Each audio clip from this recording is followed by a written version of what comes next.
Hello दोस्तों। सबसे पहले मैं आपसे रिक्वेस्ट करना चाहती हूँ कि वीडियो देखने के बाद सब्सक्राइब ज़रूर कर लीजिएगा।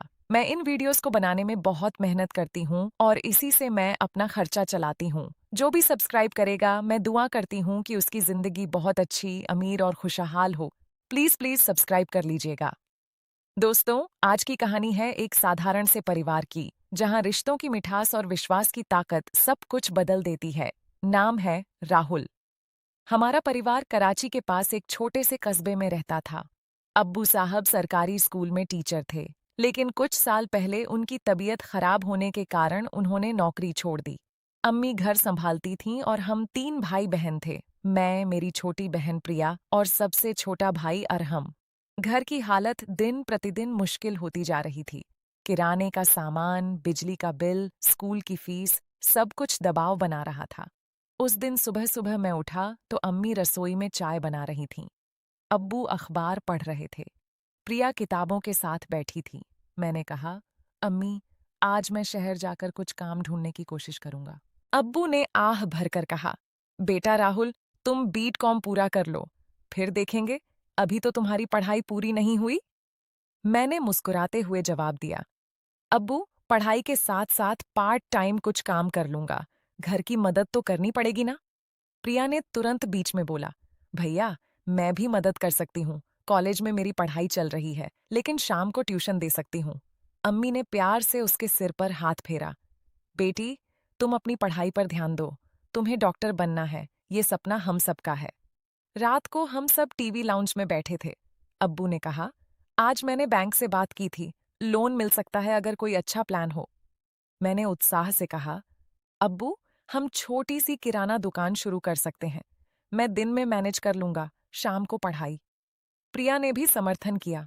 हाँ अब्बू, मैं अकाउंट संभाल लूंगी। अरहम छोटा था, वो बस मुस्कुरा रहा था। उस रात हम सब ने मिलकर प्लान बनाया, लेकिन दिल में एक चिंता थी, पैसा कहाँ से आएगा। अब्बू का पुराना दोस्त अंकल रशीद शहर में बड़ा बिजनेसमैन था। अब्बू ने तय किया कि कल उनसे बात करेंगे। अगली सुबह मैं अब्बू के साथ अंकल रशीद के ऑफिस गया। ऑफिस बड़ा था, ऐसी की ठंडक और महंगे फर्नीचर। अंकल रशीद ने हमें गले लगाया। अरे यार अली, कितने साल बाद मिले, बताओ क्या बात है। अब्बू ने सारी स्थिति बताई। अंकल ने सोचते हुए कहा, ठीक है, मैं तुम्हें 2 लाख का लोन दे सकता हूँ, लेकिन ब्याज थोड़ा ज्यादा होगा। और हाँ, गारंटी के तौर पर तुम्हारा पुराना घर रखना पड़ेगा। अब्बू का चेहरा उतर गया। मैंने कहा, अंकल, घर गारंटी में रखना ठीक नहीं, कोई और रास्ता हो तो बताएं। अंकल ने हंसकर कहा, राहुल बेटा, बिजनेस में रिस्क लेना पड़ता है। हम खाली हाथ लौट आए। घर पहुंचकर अम्मी ने पूछा, क्या हुआ? अब्बू ने उदास स्वर में बताया। प्रिया ने कहा, भैया, हम बिना लोन के भी शुरू कर सकते हैं, छोटे से शुरू करेंगे। मैंने फैसला किया कि मैं अपनी पुरानी साइकिल पर शहर घूम घूम कर छोटा मोटा सामान बेचूंगा। शाम को मैंने बाजार से कुछ सामान लिया, चाय की पत्ती, बिस्किट, साबुन। अगले दिन सुबह 5 बजे उठकर मैं साइकिल पर निकल पड़ा। धूप तेज थी, पसीना बह रहा था, लेकिन दिल में उम्मीद थी। दिन भर घूमने के बाद शाम को जब घर लौटा तो कुल 200 रुपये की कमाई हुई थी। अम्मी ने कहा, बेटा, इतनी मेहनत मत करो, तबीयत खराब हो जाएगी। मैंने मुस्कुराकर कहा, अम्मी, ये मेहनत हमें मजबूत बनाएगी। प्रिया ने मेरी मदद की। वो स्कूल से लौटकर अकाउंट्स लिखती, सामान व्यवस्थित करती। अरहम भी छोटी छोटी मदद करता, बोतलें भरना, पैकिंग करना। धीरे धीरे हमारा छोटा सा स्टॉल चलने लगा। पड़ोस के लोग हमें सपोर्ट कर रहे थे। लेकिन एक दिन अचानक समस्या आ गई। अंकल रशीद का बेटा सलीम हमारे इलाके में आया। वो कहने लगा, राहुल, तुम्हारा बिजनेस अच्छा चल रहा है, लेकिन मेरे पापा का लोन अभी भी बाकी है। अगर जल्दी नहीं चुकाया तो घर पर केस हो जाएगा। मैं हैरान रह गया। अब्बू ने तो लोन लिया ही नहीं था। मैंने पूछा, सलीम भाई, ये क्या कह रहे हो? सलीम ने कागज दिखाया। उसमें अब्बू के पुराने साइन थे, लेकिन वो पुराना कर्ज था जो अब्बू ने पहले चुकाया समझा था। रात को मैं अब्बू से पूछा, अब्बू, ये सलीम क्या कह रहा है? अब्बू का चेहरा पीला पड़ गया। उन्होंने बताया, बेटा, 10 साल पहले मैंने उनसे कुछ पैसे लिए थे। सोचा था चुकता कर दिया, लेकिन ब्याज बढ़ता गया और कागजात में गड़बड़ हो गई। अम्मी रो पड़ी। प्रिया ने कहा, अब हम क्या करेंगे? मैंने सबको शांत किया। चिंता मत कीजिए, हम सच्चाई से लड़ेंगे। अगले दिन मैं अंकल रशीद के पास गया। उन्होंने कहा, राहुल, पुराना मामला है, 5 लाख ब्याज समेत दे दो, वरना कोर्ट जाएंगे। मैंने कहा, अंकल, हम गरीब हैं, इतने पैसे कहाँ से लाएं? आप हमारा विश्वास तोड़ रहे हैं। अंकल ने जवाब दिया, बिजनेस है बेटा, भावनाएं नहीं। घर लौटकर मैं सोचने लगा। रात भर नींद नहीं आई। प्रिया मेरे कमरे में आई। भैया, मैंने सोचा है, मेरी पढ़ाई थोड़े समय के लिए रोक सकती हूँ। ट्यूशन देकर पैसा जमा करूंगी। मैंने उसे गले लगाया। नहीं बेटी, तुम्हारा सपना नहीं टूटेगा। सुबह मैंने फैसला किया कि मैं अपने कॉलेज के प्रोफेसर से मदद मांगूंगा। प्रोफेसर साहब ने सुना तो बोले, राहुल, तुम अच्छे स्टूडेंट हो। मैं तुम्हें एक पार्ट टाइम जॉब दिलवा सकता हूँ। मेरे दोस्त की कंपनी में अकाउंटिंग का काम। मैं खुश हो गया। उसी दिन से मैं शाम को कंपनी जाता, दिन में स्टॉल, शाम को जॉब, रात को पढ़ाई। थकान बहुत होती, लेकिन परिवार के लिए सब सहन था। धीरे धीरे हमने पैसे जमा करने शुरू किए। प्रिया ने भी ऑनलाइन कोर्स करके ट्यूशन शुरू की। अरहम ने स्कूल में छोटे छोटे प्रोजेक्ट करके पॉकेट मनी जमा की। अम्मी ने घर पर सिलाई का काम शुरू किया। अब्बू ने पुराने दोस्तों से संपर्क किया और छोटी मोटी क्लासेस लेनी शुरू की। पूरा परिवार एक टीम की तरह काम कर रहा था, लेकिन सलीम ने दबाव बढ़ाया। एक दिन वो हमारे स्टॉल पर आया और धमकाया, अगर जल्दी पैसे नहीं दिए तो तुम्हारा स्टॉल उठवा लूंगा। मैंने शांति से कहा, सलीम भाई, हम कानूनी रास्ता अपनाएंगे, सच्चाई सामने आएगी। उस रात हम सब बैठे। अब्बू ने कहा, बेटा, मैंने गलती की थी, पुराने कागजात ठीक से नहीं चेक किए। मैंने कहा, अब्बू, गलती सबसे होती है, अब हम साथ मिलकर सुधारेंगे। मैंने एक वकील दोस्त से बात की। वकील ने कागजात देखे और बताया, ये मामला पुराना है, ब्याज की सीमा है, हम कोर्ट में केस लड़ सकते हैं। हमने केस फाइल किया। कोर्ट में सुनवाई शुरू हुई। सलीम और अंकल रशीद ने बड़े वकील रखे, लेकिन हमारी सच्चाई और परिवार की मेहनत सबके सामने थी। जज ने कहा, दोनों पक्ष सबूत पेश करें। इस बीच हमारी मेहनत रंग ला रही थी। मेरा स्टॉल बड़ा हो गया था। प्रिया की ट्यूशन अच्छा चल रहा था। हमने महीने भर में 1 लाख रुपए जमा कर लिए। प्रिया ने एक दिन कहा, भैया, आज मेरी क्लास में टीचर ने मुझे स्कॉलरशिप के लिए रेकमेंड किया है। मैंने उसे गले लगाया। बहुत अच्छी खबर है। कोर्ट की आखिरी सुनवाई का दिन आया। अंकल रशीद खुद आए। उन्होंने देखा कि हमारा परिवार कितना एकजुट है। वकील ने हमारे सबूत पेश किए, पुराने पेमेंट के रिकॉर्ड, बैंक स्टेटमेंट। जज ने फैसला सुनाया, केवल मूल राशि चुकानी होगी, ब्याज की अतिरिक्त मांग गलत है। हम जीत गए। अंकल रशीद ने बाहर आकर माफी मांगी।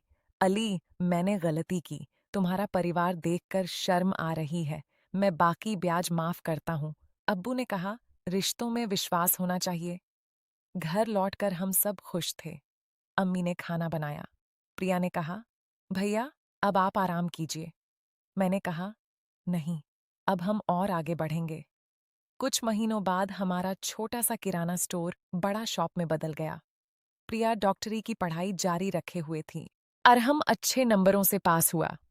अब्बू फिर से क्लासेस ले रहे थे। एक शाम हम सब छत पर बैठे थे। अब्बू ने कहा, राहुल, तुमने परिवार को संभाला? मैंने कहा, अब्बू, ये सब हम सबकी मेहनत है। रिश्तों में विश्वास और साथ रहने की ताकत ने हमें जीत दिलाई। प्रिया बोली, हाँ, और ये सबक है कि कभी हार मत मानो, सच्चाई का साथ दो। दोस्तों, इस कहानी से हमें सीख मिलती है कि परिवार में एक दूसरे का साथ, मेहनत और ईमानदारी से कोई भी मुश्किल पार की जा सकती है।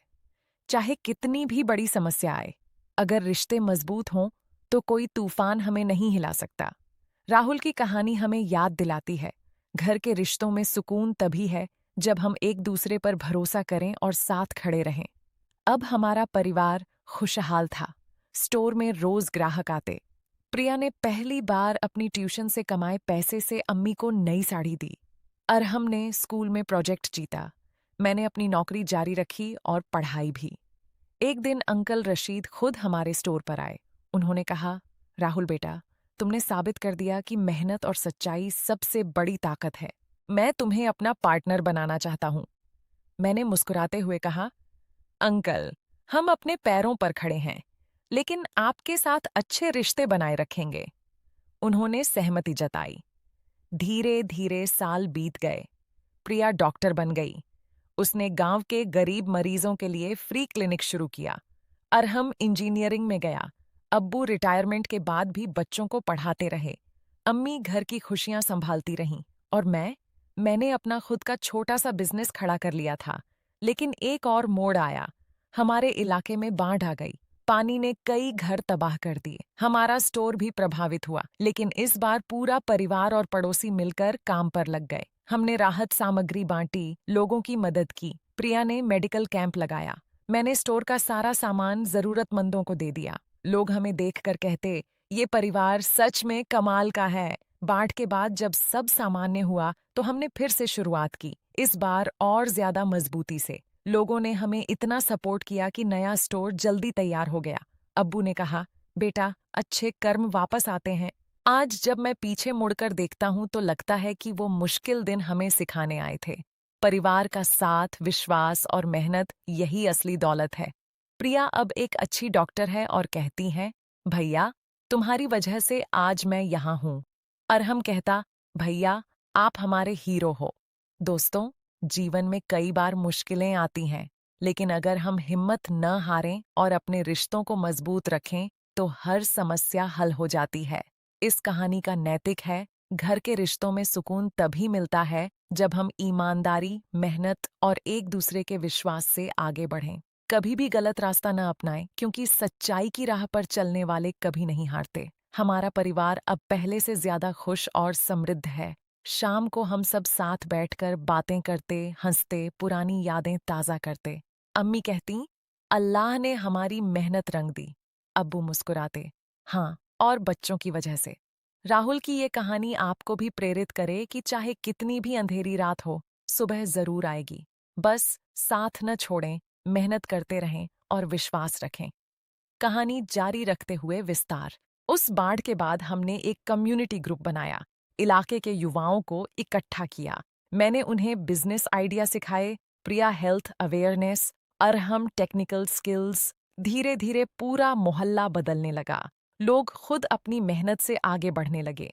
एक दिन प्रिया ने अपना पहला मरीज ठीक किया और मरीज के परिवार ने हमें शुक्रिया कहा। मैं रोज सुबह स्टोर खोलता, ग्राहकों से बात करता। एक बुजुर्ग अंकल रोज आते और कहते, बेटा राहुल, तुमने दिखा दिया कि गरीबी कोई बाधा नहीं। मैं जवाब देता, अंकल, सब अल्लाह की मेहरबानी है। घर की छोटी छोटी खुशियां अब बड़ी लगती थीं। अम्मी की बनाई चाय, अब्बू की कहानियां, प्रिया की हंसी, अरहम की शरारतें, ये सब मिलकर जीवन को खूबसूरत बनाते थे। हमने सीखा कि पैसे से ज्यादा रिश्तों का साथ जरूरी है। एक बार फिर सलीम आया, इस बार माफी मांगने। उसने कहा, राहुल, मैंने गलत किया। तुम्हारे परिवार ने मुझे सिखाया कि क्या असली सफलता है। मैंने उसे गले लगाया। भाई, भूल जाओ पुरानी बात, अब आगे देखो। उसने हमारी मदद की। उसका बाप अंकल रशीद भी अब अच्छे रिश्ते रखते थे। इस तरह साल बीतते गए। प्रिया शादी के लिए तैयार हुई, लेकिन अपनी पढ़ाई पूरी करके हमने उसे सपोर्ट किया। अरहम ने अच्छी जॉब पाई, मैंने अपना बिजनेस और बड़ा किया। लेकिन सबसे बड़ी खुशी परिवार का साथ थी। दोस्तों, ये कहानी हमें याद दिलाती है कि जीवन की असली जीत रिश्तों की जीत होती है। मुश्किलों में भी अगर हम एक साथ खड़े रहें तो कोई ताकत हमें हरा नहीं सकती। ईमानदारी, मेहनत और परिवार का प्यार, यही वो हथियार हैं जो हर लड़ाई जीत दिलाते हैं। आप भी अपने परिवार को समय दीजिए, उनकी मदद कीजिए, विश्वास बनाए रखिए। देखिए कैसे जिंदगी बदल जाती है। कुल शब्द संख्या लगभग 4,100। विस्तृत वर्णन, संवाद और भावनात्मक गहराई के साथ पूरी कहानी।